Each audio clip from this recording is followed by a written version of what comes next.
Bisa entry tiap hari profit. Apa tuh Pak Ras? Maaf, kita nggak terima tunai.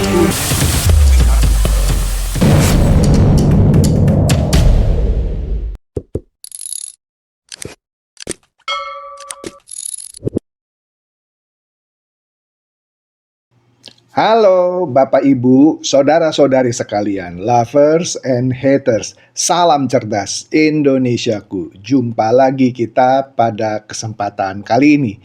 Bagi Anda yang belum subscribe channel saya, silakan subscribe channel saya. Tekan loncengnya agar Anda dapat notifikasi setiap kali saya mengupload video-video saya. Anda lihat ya, saya memakai baju merah lagi. Ini artinya kode keras. Ini video hot. Mungkin di antara video-video di mana saya membahas trio Kwek-Kwek, Roy Suryo, Tifa, dan Rismond, ini yang paling hot. Kenapa? Akhirnya, Rismond menyerah.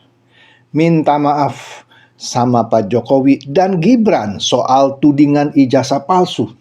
Terakhir kan dia juga kulik-kulik ijazah Gibran kan. Jadi sekarang dia minta maaf sama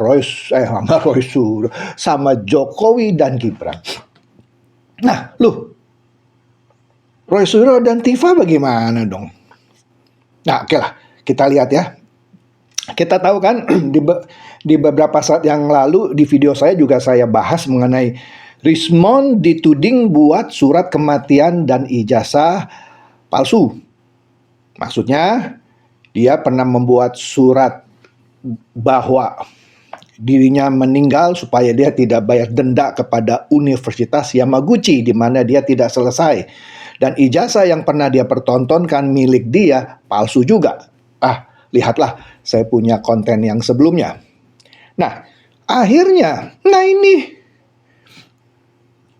ini dari hari Rabu ternyata Rismond mengajukan restoratif justice dalam kasus tudingan ijazah Jokowi yang katanya palsu. Apa sih maksudnya? Nah ini kan menarik kan? Padahal dia salah satu yang menggebu-gebu, ya. Nah, akhirnya dia mengajukan restoratif justice, ya. Kalau orang mengajukan restoratif justice, intinya dia mau kasusnya tidak berlanjut di pengadilan, berakhir damai. Itu artinya restoratif justice, ya. Sehingga dia datang ke Polda Metro Jaya untuk mengajukan tadi permohonan restoratif justice. Nah, masalahnya permintaan restoratif justice dari Rismond Sianipar yang didampingi oleh pengacaranya ke Polda Metro Jaya, ya memang sudah diterima. Tapi masalahnya, apakah Pak Jokowi mau menerima restoratif justice itu? Ya kan? Nah, kalau sebelumnya, kan polisi sudah menerbitkan surat perintah penghentian penyidikan alias SP3 terhadap 2 tersangka kan, kita sudah tahu, yaitu Egy Sujana dan Damai Hari Lubis, ya. Yang mana sebelumnya Egy Sujana dan Damai Hari Lubis juga bertemu dengan Pak Jokowi di Solo, ya. Tapi yang 3 orang ini, kan mereka bersikukuh bahwa mereka benar, ya. Oke. Nah, kalau Egy Sujana dan Damai Hari Lubis, akhirnya polisi menindaklanjuti permohonan restoratif justice itu karena Pak Jokowi juga menyambutnya, ya kan? Dengan memberikan restoratif justice, ya, maka berhentilah kasus itu, ya. Jadi Egy Sujana dan Damai Hari Lubis tidak lagi menjadi sasaran tembak. Menarik ya. Nah, sekarang kita lihat. Kemarin Roy Suryo dan kawan-kawan kepanasan, ya. Dia berpendapat soal Rismond yang minta restoratif justice, ya. Dia seperti nyindir nih, saya mendoakan. Apa sih lu maksudnya saya mendoakan? Nah, singkatnya, Roy Suryo bilang, saya mendoakan semoga sahabat kita Rismon Hasiholan Sianipar diberikan hidayah. Mestinya lu berdoa buat diri lu sendiri. Iya, Rismon sudah dapat hidayah katanya. Ya, diberikan pencerahan, diberikan yang terbaik bagi dirinya. Ya, Roy bilang, dirinya bersama Tifa akan tetap melanjutkan kasus ijazah tersebut. Keren, keren. Gitu dong Roy ya. Kata lu kan lu mau maju terus, buktikan di pengadilan. Tapi temen lu udah nyerah loh. Nah, kemudian juga dia bilang, maksud saya Rismon bilang, saya sudah ngobrol sama Tifa katanya ya. Kami mengatakan tidak akan mundur. Iya, tidak akan mundur. Dengan kata lain dia bilang kemungkinan mundur kami 0,1%. Lalu, kok masih ngomong 0,1%, kalau enggak mundur bilang dong 0% tidak akan mundur. Gitu. Tapi dia masih menyisakan 0,1%. Nggak tahu ya kenapa ya. Aduh, harap-harap cemas juga nih orang ya, masih bilang 0,1%. Bilang dong 0%, tidak akan mundur ya. Aduh. Jadi kuasa hukum Roy, Refli Harun, yang sebenarnya pakar hukum tata negara,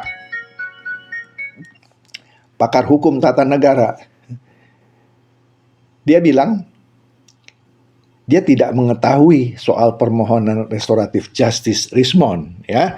Tapi katanya kami menghormati langkahnya ya.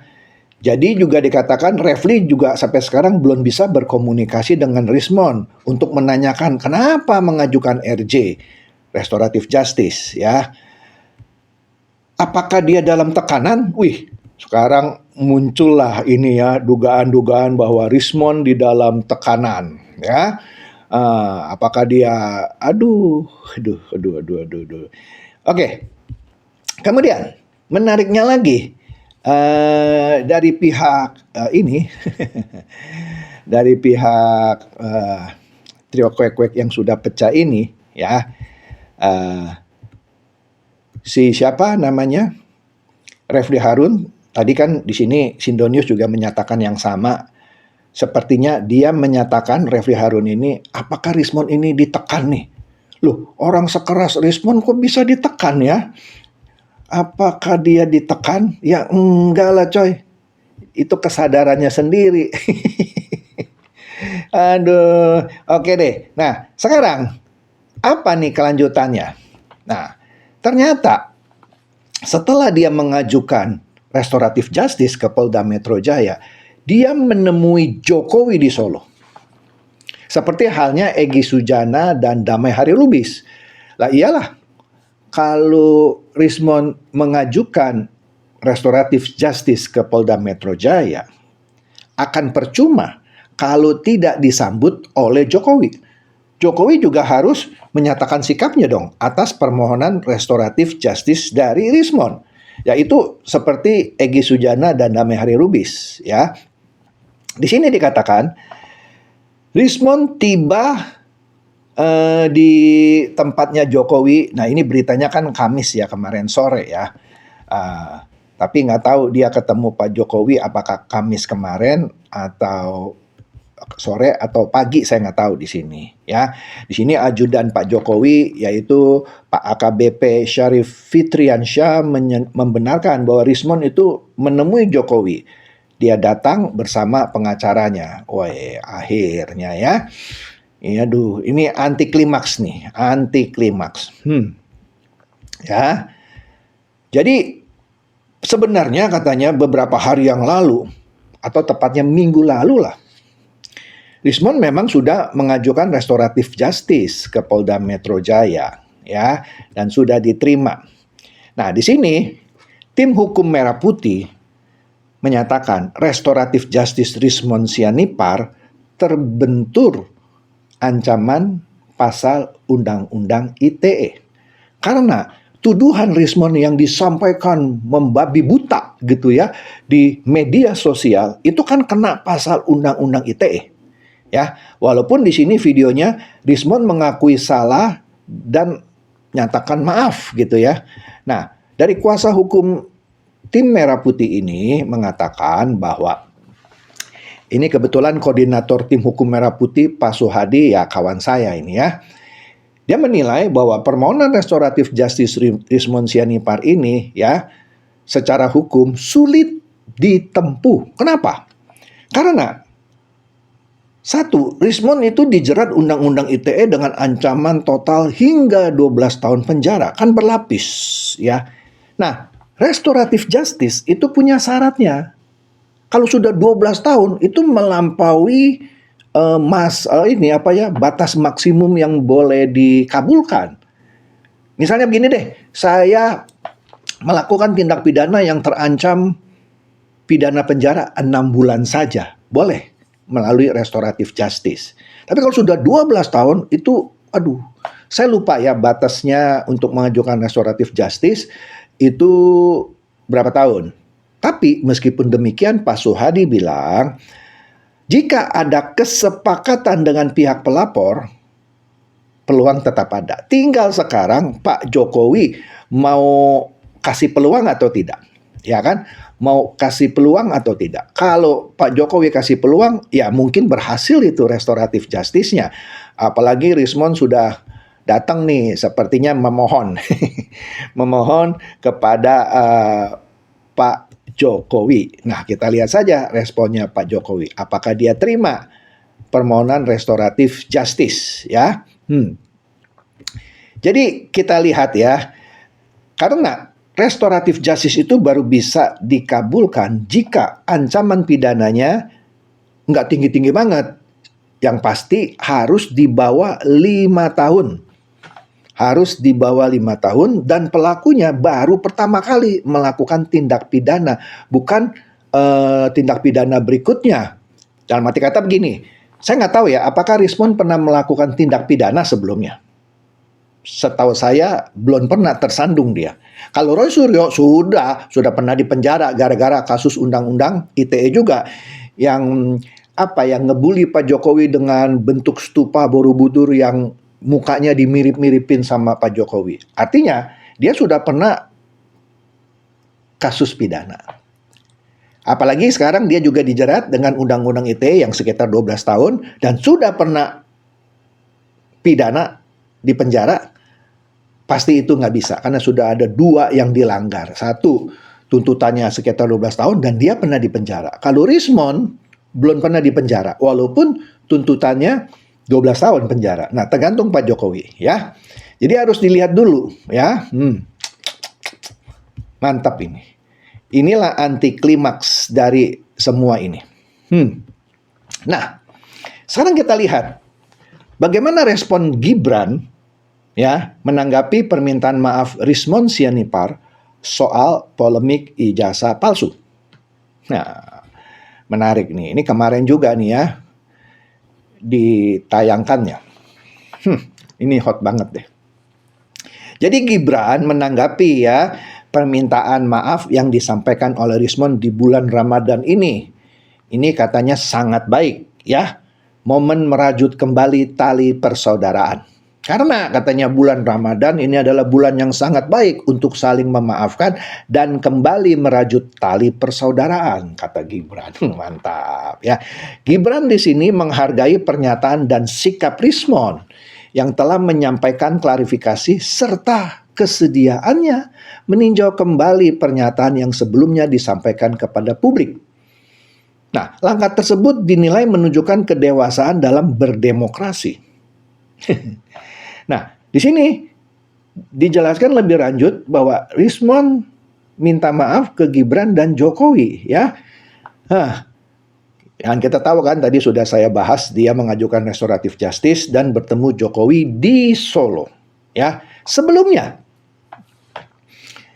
Anda carilah, ya. Rismon juga mengunggah video permintaan maafnya. Menarik nih, ada videonya ternyata. Saya malas lah nyarinya ya. Kepada Jokowi dan Gibran. Jadi dia upload itu video permintaan maafnya kepada Jokowi dan Gibran. Ya, Rismon mengaku menemukan kebenaran baru. Bukan kebenaran baru, itu memang kebenaran sudah lama. Jadi sekarang dia mengaku baru menemukan kebenaran baru. Hehe, mantap. Terkait ijazah Jokowi yang sempat dituding palsu. Dengan kata lain dia mau bilang, ijazah Jokowi itu sebenarnya asli, saya baru tahu. Hehehe, ya.